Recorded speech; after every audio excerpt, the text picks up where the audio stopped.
بسم اللہ الرحمن الرحیم۔ السلام علیکم۔ امید ہے سب دوست خیریت سے ہوں گے۔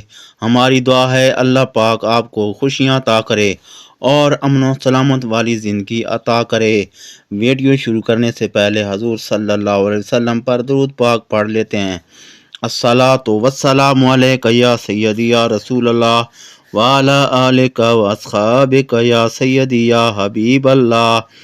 آج ویڈیو کا جو موضوع ہے سیرت النبی صلی اللہ علیہ وآلہ وسلم سے غزوہ بدر کبریٰ پارٹ نمبر 4۔ جہاں مسلمان اترے ہوئے تھے وہ نرم ریتلی اور زمین تھی جس میں آدمیوں کے پاؤں اور چوپایوں کے کھور اور سم دھنستے تھے، اور جہاں کفار ٹھہرے ہوئے تھے انہوں نے وہاں کنویں کھود لیے تھے اور پانی جمع کر لیا تھا، اور مسلمانوں میں سے بعض کو غسل و جنابت اور بعض کو وضو کی حاجت تھی اور پیاسے تھے، پانی نہ ملتا تھا۔ بس شیطان نے ان کے دلوں میں یہ وسوسہ ڈالا کہ تمہارا گمان ہے کہ ہم حق پر ہیں، پیغمبر ہمارے درمیان ہیں اور ہم اللہ کے پیارے ہیں، حالانکہ مشرکین پانی پر قابض ہیں اور تم جنب اور محدث ہونے کی حالت میں نمازیں پڑھتے ہو، پھر تمہیں کس طرح امید ہو سکتی ہے کہ تم ان پر غالب آ جاؤ گے؟ ایسی حالت میں اللہ تعالیٰ نے ان پر نیند طاری کر دی جس سے ان کا رنج و تاب دور ہو گیا، اور مینہ برسا دیا جس سے انہوں نے پیا پانی اور غسل کیا، اپنے چوپایوں کو پلایا اور مشکیں بھر لیں، اور ریت سخت ہو گئی جس پر چلنا آسان ہو گیا، اور کفار کی زمین کیچڑ ہو گئی جس پر چلنا دشوار ہو گیا۔ اس طرح وسوسہ شیطانی جاتا رہا اور اطمینان حاصل ہو گیا۔ غرض حضور اقدس صلی اللہ علیہ وسلم اور آپ کے اصحاب وہاں سے چل کر کفار سے پہلے آب بدر میں پہنچ گئے اور قریش کی سب سے قریب کنویں پر اترے اور اس پر حوض بنا کر پانی بھر لیا اور دوسرے کنووں کو بند کر دیا۔ پھر حضور اقدس صلی اللہ علیہ وسلم کے لیے اونچی جگہ پر ایک عریش کھجوروں کی شاخوں کا سائبان بنایا گیا، اور حضرت بذات خود مارکہ کی جگہ تشریف لے گئے اور دست مبارک کے اشارے سے فرماتے تھے، یہ فلاں کافر کے مارے جانے کی جگہ ہے اور یہ فلاں کافر کی قتل ہونے کی جگہ ہے، جیسا کہ حضور صلی اللہ علیہ وسلم نے فرمایا تھا۔ لڑائی میں ویسا ہی وقوع میں آیا، ان میں سے کسی نے بھی اشارے کی جگہ سے سرمتجاوز نہ کیا، اور یہ سب کچھ جمعہ کی رات بتاریخ 17 ماہ رمضان المبارک میں واقع ہوا۔ کفار کیچڑ کے سبب سے اپنی جگہ سے آگے نہ بڑھ سکے۔ حضرت صدیق اکبر عریش میں داخل ہوئے۔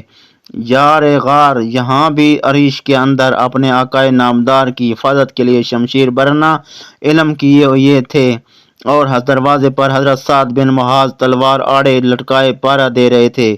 حضور اقدس صلی اللہ علیہ وسلم تمام رات بیدار اور مصروف دعا رہے۔ صبح ہوئی تو لوگوں کو نماز کے لیے آواز دی اور نماز سے فارغ ہو کر جہاد پر وعظ فرمایا۔ پھر آپ صف آرائی میں مشغول ہوئے۔ آپ کے دست مبارک میں ایک تیر کی لکڑی تھی جس سے کسی کو آپ اشارہ فرماتے کہ آگے ہو جاؤ اور کسی سے اشارہ فرماتے کہ پیچھے ہو جاؤ۔ چنانچہ حضرت سواد بن غزیہ انصاری جو صف سے آگے نکلے ہوئے تھے، حضور اقدس صلی اللہ علیہ وسلم نے اس لکڑی سے ان کے پیٹ کو ٹھوکا اور فرمایا، اسود سفاد، اے سواد برابر ہو جاؤ۔ حضرت سواد نے عرض کیا، یا رسول اللہ صلی اللہ علیہ وسلم، آپ نے مجھے ضرب شدید لگائی ہے، حالانکہ آپ کی اللہ تعالیٰ نے حق و انصاف کے ساتھ بھیجا ہے، آپ مجھے قصاص دیں۔ یہ سن کر حضور اقدس صلی اللہ علیہ وسلم نے اپنا شکم مبارک ننگا کر دیا اور فرمایا، اے اپنا قصاص لے لو۔ اس پر حضرت سواد حضور اقدس صلی اللہ علیہ وسلم کے گلے لپٹ گئے اور آپ کے شکم مبارک کو بوسہ دیا۔ حضور صلی اللہ علیہ وسلم نے پوچھا، اے سواد تو نے ایسا کیوں کیا؟ حضرت سواد نے عرض کیا، یا رسول اللہ صلی اللہ علیہ وسلم، موت حاضر ہے، میں نے چاہا کہ آخر میں میرا بدن آپ کے بدن اطہر سے مس کر جائے۔ یہ سن کر آپ نے اس کے لیے دعائے خیر فرمائی اور اس نے معاف کر دیا۔ اسی اثناء میں مشرکین بھی نمودار ہوئے۔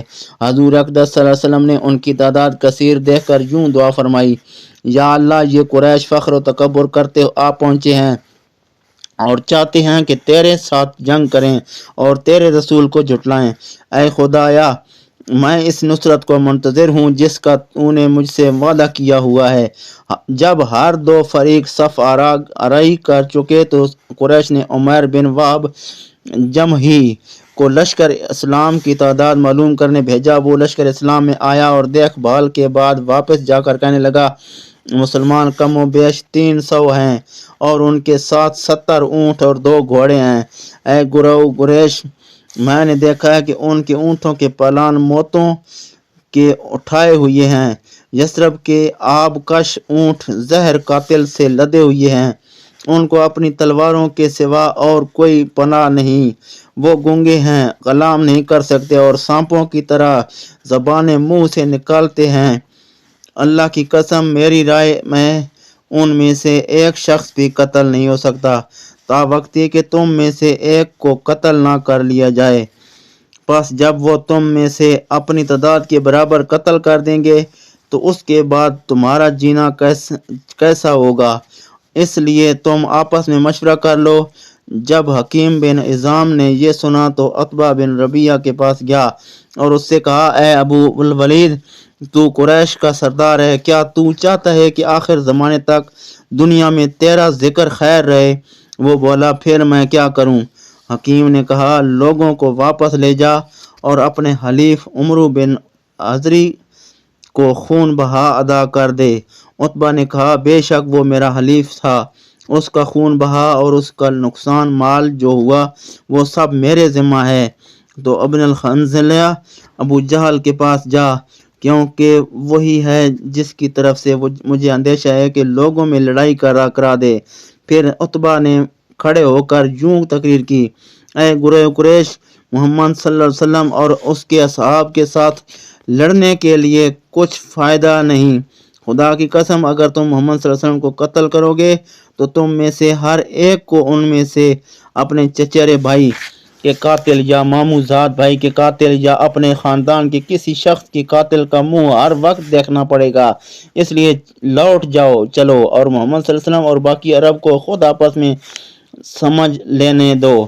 حکیم مذکور کا بیان ہے کہ میں ابو جہل کے پاس گیا، کیا دیکھتا ہوں کہ ابو جہل نے ذرہ دان میں سے اپنی ذرہ نکالی ہوئی ہے، اسے زیتون کے تیل کی چینک مل رہا ہے۔ میں نے کہا، اے ابو الحکم، عتبہ نے مجھے ایسا کہا ہے، میں تیرے پاس آ گیا ہوں۔ ابو جہل نے کہا، خدا کی قسم، محمد صلی اللہ علیہ وسلم اور اس کے اصحاب کو دیکھ کر اس کا سینہ پھول گیا ہے، یعنی بزدل ہو گیا ہے۔ خدا کی قسم، ہم ہرگز واپس نہ ہوں گے یہاں تک کہ اللہ ہمارے اور محمد صلی اللہ علیہ وسلم کے درمیان فیصلہ کر دے۔ عتبہ بزدل تو نہیں ہے، مگر اس نے دیکھا کہ محمد صلی اللہ علیہ وسلم اور اس کے اصحاب چند اونٹوں کا گوشت کھانے والے ہیں اور ان میں ان کا بیٹا ابو حذیفہ بھی ہے، اس کے بارے میں وہ تم سے ڈر گیا ہے۔ پھر ابو جہل نے عامر بن حضرمی کو کہلا بھیجا کہ تیرا حلیف عتبہ چاہتا ہے کہ لوگوں کو ہٹا لے جائے اور تو قصاص چاہتا ہے، اس لیے اٹھ اور اپنے بھائی کا قصاص اور عہدہ پیمان یاد دلا۔ اس پر عامر مذکور اٹھا اور اپنے جوتھڑ ننگے کر کے چلایا اور واہ عمرہ۔ یہ دیکھ کر لوگوں کی رائے بدل گئی۔ جب عتبہ کو معلوم ہوا کہ ابو جہل نے اس کی نسبت یہ الفاظ اللہ کی قسم اور اس کا سینہ پھول گیا ہے کہے ہیں تو بولا، وہ ہلکا دبر زرد کیے ہوئے جلدی جان لے گا کہ کس کا سینہ پھول گیا ہے، میرا یا اس کا؟ یہ کہہ کر عتبہ نے اپنے سر کے لیے خود طلب کر لیا، مگر اس کی کھوپڑی اتنی بڑی تھی کہ تمام لشکر میں ایسی خود نہ ملی جو اس کے سر پر ٹھیک آ جائے، اس لیے اس نے چادر سے اپنا سر ڈھانپ لیا۔ اس طرح قریش آمادہ جنگ ہو گئے۔ عتبہ نے عمیر بن وہب سے کہا کہ جنگ کرو، اس لیے وہ سوار لے کر حملہ آور ہوا۔ مسلمان اپنی صف پر قائم رہے۔ حضور اقدس صلی اللہ علیہ وسلم نے اپنے اصحاب سے فرمایا کہ میری اجازت کے بغیر لڑائی نہ کرنا۔ اس وقت حضور اقدس صلی اللہ علیہ وسلم پر نیند طاری ہو گئی۔ حضرت صدیق اکبر رضی اللہ عنہ نے عرض کیا، یا رسول اللہ صلی اللہ علیہ وسلم، قریش ہم پر آ پڑے۔ حضور بیدار ہو گئے۔ اللہ تعالیٰ نے آپ کو اس خواب میں قریش تھوڑے دکھائے اگر بہت دکھاتا تو مسلمان تعداد کثیر کا نام سن کر ڈر جاتے۔ اللہ تعالیٰ کی اس انعام کو دیکھنے کے بعد میدان جنگ میں ارتحام عرب سے پہلے مسلمانوں کا کفار تھوڑے دکھائے تاکہ